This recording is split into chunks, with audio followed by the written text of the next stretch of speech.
اور سعودی عربیہ کو دونوں کو ایٹ بے رکھنے کی کوشش کی, نیوٹرلائز کرنے کی کوشش کی. لیکن مجھے لگتا ہے کہ یہ جو ایران کی گلف کے ساتھ ریلیشنز ہیں وہ اب نئے سرے سے ایمرج ہوں گے, نئے طریقے سے بنیں گے. اس میں آلریڈی آپ نے دیکھا کہ گلف کے ساتھ جو دو ممالک ہیں, عمان اور قطر, اس کے ساتھ بہت مختلف تعلقات ہیں ایران کے. بالکل عمان کے ساتھ تو ایک ہسٹوریکل ریلیشن شپ ہے, اور عمان نے کوشش کی ہے کہ وہ ایک درمیانی راستہ نکالے, ایک میڈیٹر کے طور پہ آئے between Iran and the West.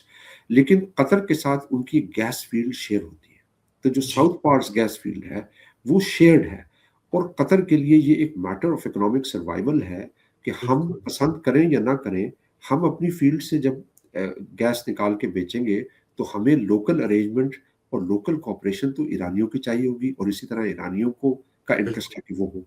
لیکن ایران میں یہ چیز ضرور سمجھیں کہ ایران ایک مونولیتھ ریاست نہیں ہے, اس کے اندر مختلف فیکشنز ہیں, اس کے اندر مختلف طرح کے ایلیمنٹس ہیں. اب جب خامنہئی صاحب کی شہادت کے بعد جو پاور ہے وہ زیادہ ہارڈ لائنر ایلیمنٹس کی طرف ٹرانسفر ہوئی ہے, جنہوں نے زیادہ ویگرسلی رسپونڈ کیا ہے, زیادہ ڈی سینٹرلائز طریقے سے رسپونڈ کیا ہے. IRGC نے ایک خاص طریقے سے رسپونڈ کیا. پھر ایران کے اندر جو اسلامی انقلاب کے بھی جو مختلف سیگمنٹس ہیں, ان کے اندر بھی کچھ ریفارمسٹ ایلیمنٹس ہیں, مصلحت پسند ہیں جو باہر کے ساتھ بہتر تعلق جی چاہتے ہیں, اور دوسری طرف وہ طبقے بھی ہیں کہ جو بہت ہی ہارڈ لائنرز ہیں. پھر ایک مڈل کلاس ہے کہ جو یہ تو نہیں چاہتی کہ امریکہ کے اٹیکس ہوں اور ان کے اوپر حملہ ہو جائے اور وہ بھی سیریا کی طرح بن جائے, لیکن وہ یہ بھی نہیں چاہتی کہ بالکل کلیریکل رول ہو, وہ جی چاہتی ہے کہ بالکل سماج میں تبدیلیاں ہیں. تو یہ وہ ساری ماڈریٹ ہے. جی سٹرگلز ہیں, کشمکش ہے, یہ ایران کے اندر بھی ایک کشمکش ہے, اور یہی کشمکش آپ کو امریکہ اور اسرائیل میں بھی نظر آتی ہے. بالکل امریکہ آتی کا ہے. جو ہسٹوریکل تعلق ہے اسرائیل کے ساتھ, وہ دھیرے دھیرے اس پہ کوسچن, سوالیہ نشان ابھر رہے ہیں, پبلک سٹیٹمنٹس آ رہی ہیں. امریکہ کی اپنی جو اسٹیبلشمنٹ ہے اس کے اندر دو طرح کی آراء ہے, بلکہ مختلف طرح کی آراء ہے کہ کیسے ڈیل کیا جائے. تو یہ اب ایک ملٹیپل polarities emerge ہو رہی ہیں within the larger region, but also within the respective countries that are actually fighting each other. بالکل بہت عمدہ تجزیہ آپ نے کیا پروفیسر ملک کہ یہ انٹرنل سٹرگلز جو ہیں, اور یہ سمجھ بھی آتی ہے کہ بہت ساری جو یہ ٹینشنز ہیں وہ دکھائی بھی دیتی ہیں مختلف پالیسی, یا یہ جو مذاکرات بھی ہو رہے تھے اس میں بھی اپ اینڈ ڈاؤن جو ہو رہا تھا, تو ایک فیکشن غالب آتا ہے دوسرا نیچے آتا ہے. لیکن اس کے مجھے یہ ایک چیز ذرا سمجھائیے, چونکہ آپ مڈل ایسٹ اسٹڈیز آپ کا ایریا بھی ہے اور آپ کی کولیگز بھی ہیں آکسفورڈ میں, یہ اتنی بڑی مس کیلکولیشن جو ہے ایران اس کی, اسرائیل اور امریکہ کی کیسے ہو گئی؟ ان کو کس حکیم نے یہ کہا کہ 2 دن میں رژیم چینج ہو جائے گی ایران کی؟ یہاں تو آپ بالکل ہی نابلد ہوں. چلیے امریکہ میں تو ہمیں پتہ ہے کہ ٹرمپ انتظامیہ کے پاس کوئی خاص مڈل ایسٹ کی ایکسپرٹیز نہیں ہے, اور جس طرح امریکی سوچ ہوتی ہے بڑی لینئر اور مونولیتھ جیسے آپ نے لفظ استعمال کیا. لیکن اسرائیل تو مڈل ایسٹ کے اوپر بڑی اس کی بہارت ہے, ایکسپرٹیز ہے, انگریس ہے موساد کی. تو ان کو یہ نہیں آئیڈیا تھا کہ یہ رژیم کہیں جانے والی نہیں ہے, بلکہ اس نے ایک کے بعد دوسرا, دوسرے کے بعد تیسرا تیار کیا ہوا. اب جتنے مزید لوگوں کو ماریں وہ دے ہیو میڈ ارینجمنٹس. تو یہ آپ کیا سمجھتے ہیں کہ مالک صاحب یہ ایک ڈیلیبریٹ مس کیلکولیشن تھی ایران کی, یہ اسرائیل کی کہ معاملہ خراب ہو, یا یہ جینوئنلی ایک stupid understanding of the world تھی؟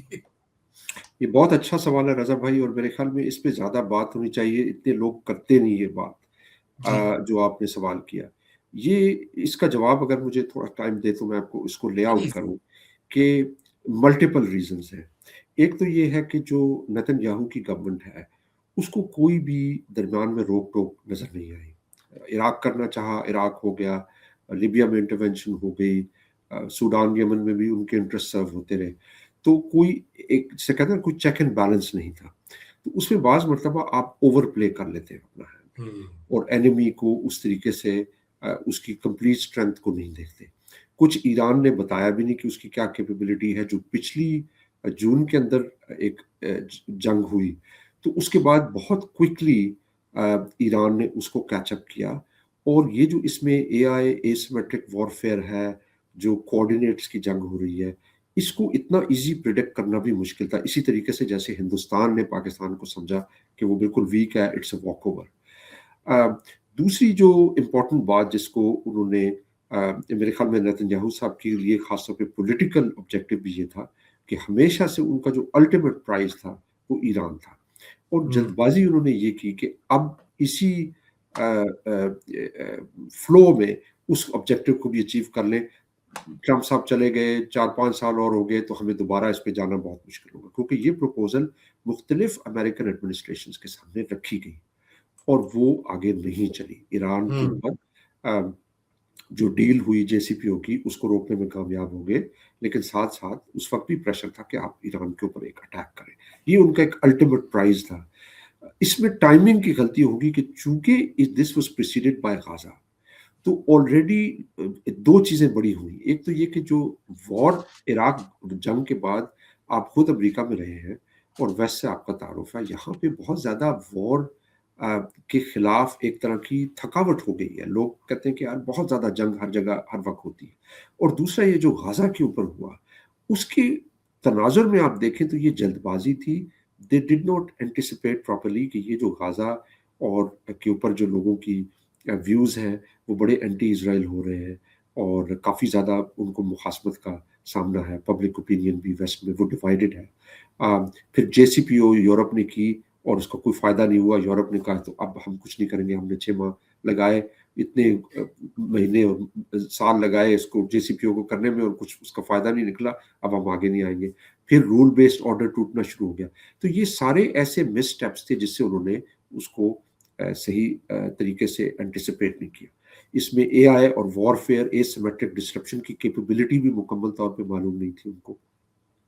ایک تو یہ ہے، لیکن ایک اور بڑی گہری بات ہے میرے خیال میں، جو میں نے یہاں پچھلے 20 سالوں میں جب میں آکسفورڈ میں پڑھا رہا ہوں اور Middle East centre, Islamic centre, سب سیمینارز پہ لوگ آتے ہیں اور ایران کے اوپر جو بھی ٹاکس ہوتی ہے اس پہ مجھے جانے کا موقع ملتا ہے، بعض دفعہ میں اس کو چیئر بھی کرتا ہوں۔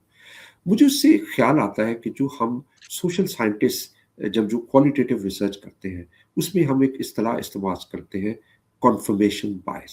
اس کا مطلب یہ ہوتا ہے کہ آپ ایک خاص آپ کا ویو پوائنٹ ہے، آپ کی خاص انکلینیشن ہے، پھر آپ اس طرح سے تحقیق کرتے ہیں کہ وہ آپ کے بائسز کو ری انفورس کرتا ہے۔ تو اب اس کے نتیجے یہ جو ایران کے مسئلے پہ مجھے ایسے لگتا ہے کہ بہت سارے اسکالرز جو مغربی تھنک ٹینکس میں، یونیورسٹیز میں جو ایران کے اسپیشلسٹ بنے، وہ وہی اسپیشلسٹ بنے جو ایران کے اوپر ایک خاص طرح کا ویو پوائنٹ رکھتے تھے جو خاصا نیگیٹو تھا، کہ آئی آر جی سی بری ہے، کلیریکل رجیم بہت بری ہے، ایران جو ہے وہ ایک تھیوکریٹک اسٹیٹ ہے۔ اب یہ ان میں سے کچھ سچائی بھی کچھ باتوں میں ہو سکتی ہے، لیکن ایز اے سوشل سائنٹسٹ آپ نے پردے کے پیچھے دیکھنا ہوتا ہے اور چیزوں کو آبجیکٹیولی دیکھنا ہوتا ہے۔ جی اب اس میں ایک جو بات امپورٹنٹ چیز ہے وہ یہ ہے کہ ایک مثلا پرنسٹن میں ریسرچر ہے زین کلب، جس کا ایک بڑا اچھا آرٹیکل ہے ایران کے اوپر، دا پالیٹکس آف موبلائزڈ ریزسٹنس، جس میں وہ یہ کہتا ہے کہ یہ ایک متحرک قسم کی ریزسٹنس ہے۔ اس کو آپ یہ نہیں کہہ سکتے کہ 2 لیڈرز ہیں اوپر وہ جائیں گے تو وہ ٹوٹ جائے گی، اس کے پیچھے پوری سوشل بیس ہے، ایک کنسٹیچوئنسی ہے، اور اس کنسٹیچوئنسی کا اسلامی انقلاب کے ساتھ ایک خاص طرح کا گہرا تعلق ہے۔ اس کے اپوز کرنے والے لوگ بھی موجود ہیں لیکن وہ نیشنلسٹ بھی ہیں۔ تو آپ پھر چیزوں کو ایک آبجیکٹیو پیرائے میں دیکھتے ہیں۔ اسی طریقے سے جن لوگوں نے آئی آر جی سی پہ یا ایران کی نان اسٹیٹ آرگنائزیشنز کو اسٹڈی کیا ہے، آئیڈیالوجی کے رول کو اسٹڈی کیا ہے، دیکھیں اب ایران میں جو فیمیل لٹریسی بڑھی ہے، فرٹیلیٹی کا ایک انقلاب آیا ہے، وہاں پہ بازار سیگمنٹ متحرک ہے، تو وہاں پہ امپورٹنٹ سوشل کنسٹیچوئنسیز ہیں۔ ان میں آپ یہ نہیں کہہ سکتے کہ آپ نے صدام حسین کو اٹھایا تو ساری دھڑام سے ریاست گر گئی، یا آپ نے قذافی کو ہٹایا دھڑام سے ریاست گر گئی۔ اس کے نیچے پلرز ہیں، اینکرز ہیں۔ تو یہ جو موبلائزڈ ریزسٹنس ہے، آج بھی آپ اس کو جو تیل اویو میں، واشنگٹن میں، لندن، نیو یارک میں لوگ بیٹھے ٹیلی ویژن اسکرینز پہ جو ڈیسیجن میکرز ہیں وہ دیکھ رہے ہوں گے کہ ملینز آف لوگ، ملینز آف پیپل، ملینز کے حساب سے لوگ سڑکوں پہ آئے ہیں، اور وہ سڑکوں پہ آ رہے ہیں خامنہ صاحب کی جو آخری رائٹس ہیں وہ پرفارم کرنے کے لیے۔ اور ایران کو بھی پتا ہے کہ یہ جو ویژولز ہیں جب وہاں پہ جائیں گے تو ان کو پتہ چلے گا کہ you are not just fighting a few individuals, آپ کے پیچھے ایک پوری آئیڈیولوجیکل انفراسٹرکچر ہے اور کامنز ہے جس کو ہم سوشولوجی میں کہتے ہیں اکنامک سوشل سیوک کامنز. اب آپ مجھے بتائیں، میں کام کرتا ہوں لبنان پہ، بہت زیادہ ٹریول کرتا ہوں. آپ ایئرپورٹ سے نکل کے ہوٹل تک جائیں گے، ہر چیز مانیٹرڈ ہے. آپ کوئی پیسہ لبنان بھیج رہے ہیں، ہر چیز مانیٹرڈ ہے، انڈر دا اسکینر ہے کہ کون سا پیسہ حزب اللہ کو تو نہیں جائے گا. اس کے باوجود حزب اللہ سروائیو کر رہی ہے. کیوں سروائیو کر رہی ہے؟ اس کی وجہ یہ ہے کہ حزب اللہ جس جگہ کام کر رہی ہے وہاں وہ صرف ہتھیار نہیں کر رہے اٹھائے ہوئے انہوں نے، وہ ایک سوشل موومنٹ بھی ہے. وہ لوگوں کو ہیلتھ کیئر پرووائڈ کر رہی ہے، وہ لوگوں کو کریڈٹ دے رہی ہے، وہ انفارمل نیٹ ورکس جو افریقہ سے لاطینی امریکہ تک پھیلے ہوئے ہیں ان کے ساتھ ہے، ان کے ساتھ سوشل سولیڈیرٹیز ہیں. تو وہ ان کو علیحدہ کرنے کا یہی مطلب ہے کہ میں نے جو قمیض پہن رکھی ہے اس قمیض کے اندر مختلف طرح کے دھاگے ہیں، میں ان سب کو علیحدہ کروں اور ان کو کاٹن میں کنورٹ کر دوں. یہ ہو نہیں سکتا.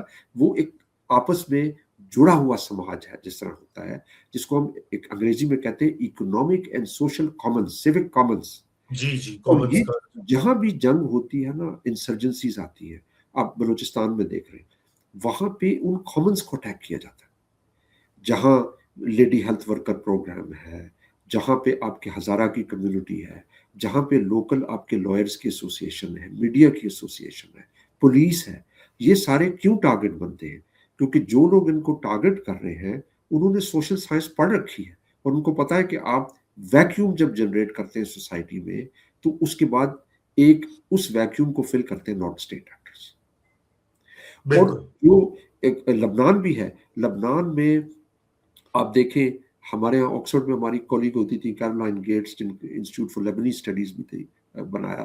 انہوں نے بڑا شاندار کام کیا جس پہ انہوں نے بتایا کہ لبنان جب مینڈیٹ پیریڈ تھا برٹش اور فرینچ ایرا میں تو اس ٹائم پہ بیروت کی جو ایلیٹ تھی وہ انٹیگریٹڈ تھی into larger circles of trade and finance. وہ میڈیٹرینین اکانومی کا پورا حصہ تھی. لیکن اس ایلیٹ اور اس کے ساتھ جو جڑی ہوئی ویلتھ تھی اس کا فائدہ لبنان کے جو پریفری ہے اس کو نہیں مل رہا تھا. وہ جو ان ایکوالٹیز جنریٹ ہوئی، ان ان ایکوالٹیز میں ساؤتھ آف لیبنان جو جنوبی لبنان ہے وہاں پہ ہیوج ڈس امپاورمنٹ تھی، اکنامک لیگرڈ تھا وہ پورا ریجن. اور وہاں کی جو اکنامک انڈر ڈیولپمنٹ تھی اس کو موبلائز کیا ہے اور اس کو امپاورمنٹ لوگوں کو دی ہے حزب اللہ نے اور باقی نے.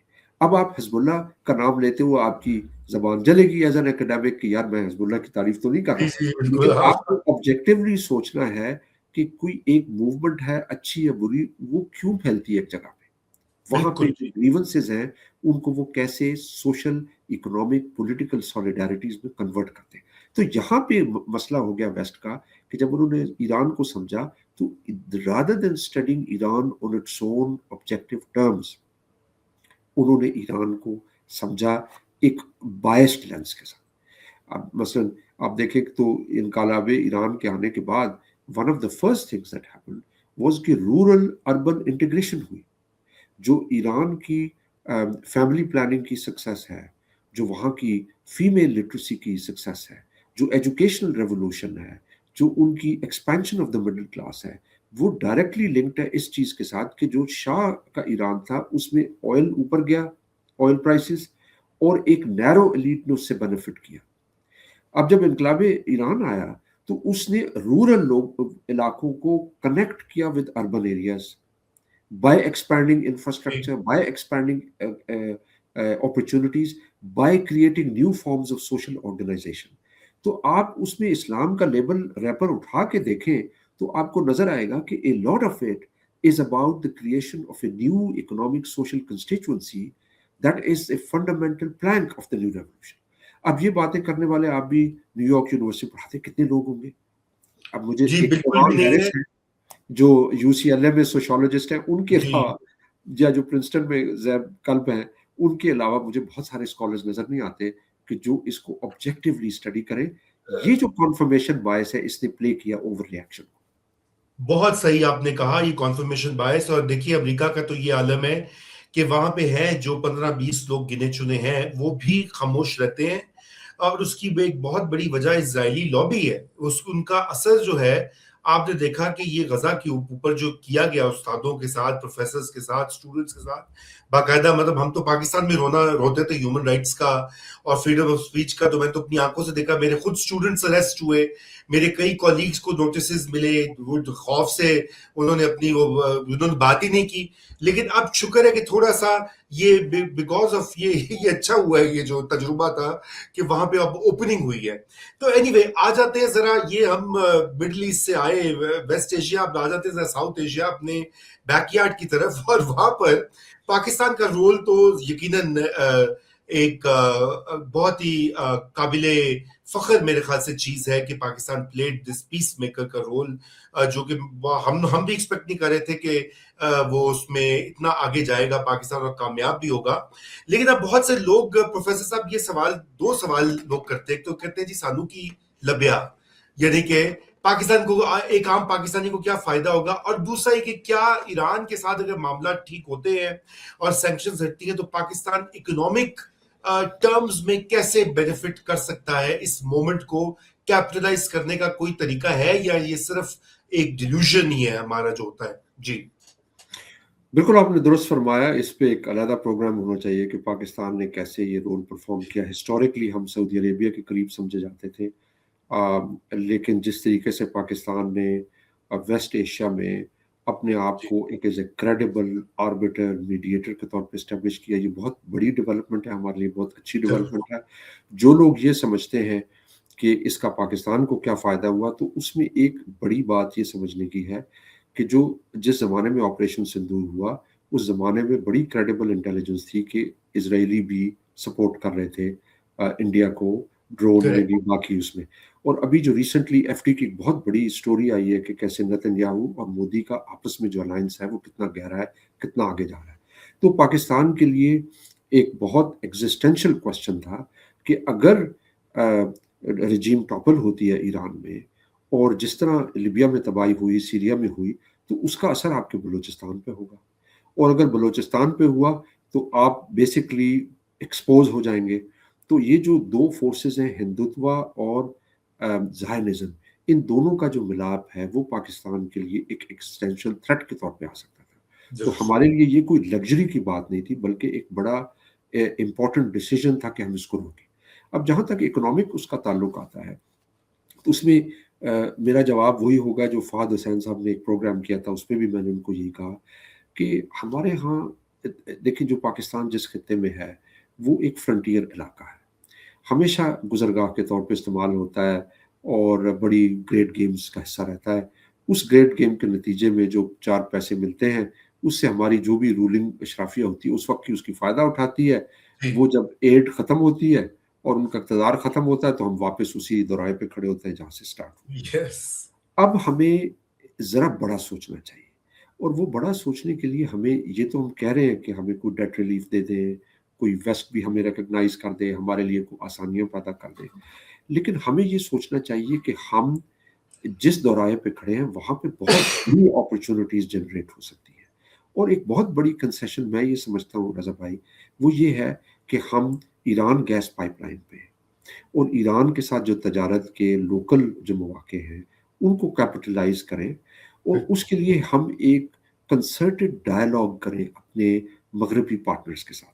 اس میں ظاہر ہے برطانیہ بھی ہے، جس کے ساتھ ہمارا بڑا پرانا ہسٹورک تعلق ہے، وہ ہمارا انٹرلوکیٹر بھی ہے یو ایس کے ساتھ، اور یو ایس کے ساتھ ڈائریکٹلی بھی ہمیں بیٹھ کے یہ اسٹیٹسٹکس پریزنٹ کرنے چاہیے کہ دیکھیں یہاں پہ بہت بڑی یوتھ بلج ہے، یہاں پہ انڈسٹری شرنک ہو رہی ہے، اکانومی ایکسپینڈ نہیں کر رہی، بہت بڑی کلائمیٹ چینج کے اثرات آ رہے ہیں. آپ ہمیں کچھ کنسیشن دیں، ہمیں بریدنگ روم دیں، اور بریدنگ روم اس لحاظ سے دیں کہ ہماری کم از کم جو تیل اور گیس اچھی آنا شروع ہو جائے، تاکہ ہمارے کارخانے چلنا شروع ہو جائے، تھوڑی ہماری اکانومی بڑھنا شروع ہو جائے، اور ہمیں تھوڑی بہت جو اکنامک اپرچونٹیز ہیں جو ایران کے ساتھ ہے اور باقی قریبی ممالک کے ساتھ ہے، گلف کی ریاستوں کے ساتھ، وہ ہم نئے خطوط پہ اس کو استوار کریں. اس سے ہمارا بلوچستان بھی کافی حد تک سٹیبلائز ہوگا. یہ ہمیں ایک کنسیشن کے طور پہ کنسرٹڈ طریقے سے پروجیکٹ بنا کے یہ بات کرنی چاہیے اپنے، کیونکہ ہم ایک